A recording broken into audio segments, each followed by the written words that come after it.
gaskiya mu da muke yan izala ba mu daɗin wannan abu da ya faru ba dangane da dan Bello da kuma Sheikh Balalau da kungiyar Jibris zo mu yan izala ne amma idan gaskiya ta zo kamata sai mu tsaya mun kalle ta me ya faru lokacin da dan Bello ya fito ya zo kawo korafansa da kuma zargi dangane da wanda yake wa shugaban kungiyar izala wato Sheikh Balalau da kuma ita kanta kungiyar Jibris wato kungiyar izala hakan ya janye mutane ya jefa cikin rudani da dama sakamakon hakan ya janyo cece kuce da dama a bakin mutane so me gaskiyar magana bayan dan Bello ya yi maganganu da dama akan madakalar kuɗi ko an sami shi shugaban kungiya da account sama da guda 30 so komai zai iya faruwa to akwai wasu kuɗaɗe na kungiyoyi da dama da aka bayar nasan da kun wannan bayanan amma abin da ya bani mamaki shine fitowar da Balalau yayi madadin ya kare kansa sai ya fitar da wasu maganganu na ban tsoro akan dan Bello wanda bai san waye dan Bello ba da ya san waye dan Bello ba zai fito ya masa wannan maganganu cewa ba wai ya zauni don mutumin da yake ma gwamnati awanni akan cewa ta zo ta sake magana ta ko ta bada hakuri kuma shi kake zuwa gaba barazana wallahi tallahi na so a ce Balalau da ya fito ya zo ya kawo allegation din da aka dora a kansa ya zo ya ce abu kaza da aka yi kaza aka yi kaza aka yi kaza aka yi saboda yanzu an zo wani lokaci ne na zamani babu wani irin renin wayo ko kuma da zaka zo ka ga mutane su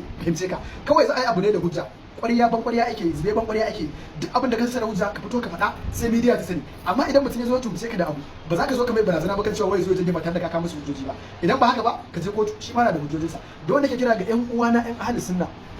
irin wannan da take faruwa zaka ji mutane da mara sun ce a izala ba bane mai kyau bari mu fita idan ka fita wannan ya daidai da lokacin annabi lokacin da annabi ya mutu sai na umar zaka takobi akan cewa lalle annabi ya mutu ba hakan ya kawo cece kusan cewa za a ce annabi ya mutu ya za a ce annabi ya mutu suna ganin cewa to su dawo addinin su na iyaye da kakanni sai na abubakar ya mutu yake ce musu duk wanda yake bautawa annabi Muhammad to sai annabi Muhammad ya mutu wanda kuma Allah yake bauta ma to Allah rayayye ne shi baya mutuwa ya kai dan izala ko yan ahli sunna ku sani cewa addinin ku da kuke ko kungiyar da kuke ba kuna bin ta bane dan cikin shugaban kungiya ba kuna yin ta bane dan Balalau saboda Allah kuke yi kuma saboda manzon Allah kuke saboda haka irin wannan badakalar da kuke gani a san zuciya na mutum ba wai iya Balalau ba duk wannan malaman namu da kuke gani ai a izalar akwai malaman kirki akwai malamai wanda ku kun san ba za su ma irin wannan abu ba so haka malaman ɗarika su ma akwai irin su da dama na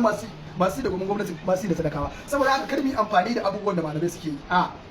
abubuwan da sakonnin da Allah ya aiko su da shi mu yi amfani da shi amma wallahi idan dan ayyukan su zamu wallahi ba za a ba wata kungiya ma da zaka shiga sai ka zo ka ce to kawai kai iya abin da Allah ya hore ma amma me ba a yi saboda haka wannan tonon asiri da aka yi ba wai mun ce mun ji daɗin sa ba amma hakan yana da kyau talaka su fara gane mutane suke tare da su in dai malami zai shiga rigar siyasa ba da niyyar ya kawo gyara ga al'umma ba sai dai da niyyar ya ci zalunci ko ya je ma ya dauki kasafin sa ya kyale al'ummar musulmi saboda wallahi malaman mu a matsayin su na shugabannin ya kamata sai duk matsalar da talaka yake ciki ya kamata sai sun je sun sa baki ya kamata sai an gansa a tsawon gaba wajen koke zuwa gwamnati saboda a samu sauki amma ba sa yi saboda me kawai matsalar gaban su ce matsalar su so wannan abubuwa da ya faru ba wai abu bane ba na farko dama ya ji mana faruwa to nan asirin da ya fare saboda ko a cikin kungiyar isa na zafi ko malaman da suke faɗin cewa abubuwa kaza da ake ba a kyautawa ba na manta da magana da shan gere akan cewa malaman izala su ji tsoron Allah Sheikh Albani zare yana yin faɗar wannan akwai lokacin da shi kansa gere yake cewa malaman izala suna so su mai da kungiyar izala suna hawa manyan motoci Prado ana musu convoy yace ku ji tsoron Allah so duk wannan ana ne saboda me saboda ya san me yake wakana cikin kungiyar akwai malamai da dama a izala da za ku ga wallahi ba sa shiga cikin yan siyasa